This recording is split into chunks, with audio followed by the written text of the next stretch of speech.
大家好，我是小菜花，今天和大家分享山药加银耳简单好吃的做法。干银耳1朵，首先处理一下银耳，先把银耳泡发。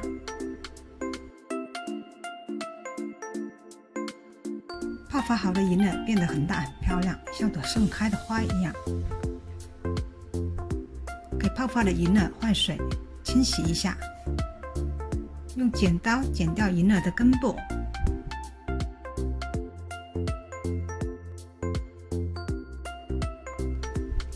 然后把银耳掰成小片，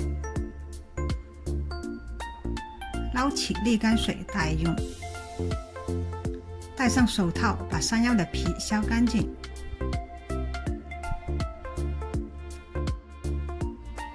再把山药切成小块。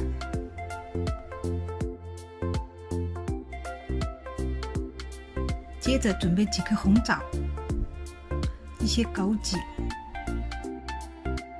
把银耳放到砂锅中，红枣也放进来，一次性倒进足够的清水。大火烧开后，转小火炖40分钟。40分钟后，银耳已经炖出焦。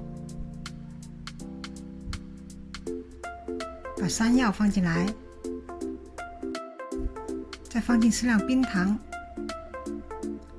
枸杞也放进来，然后盖上锅盖，小火继续炖20分钟。20分钟后，今天滋补健身润燥的山药银耳就做好了。喜欢我的视频，欢迎转发、关注、点赞。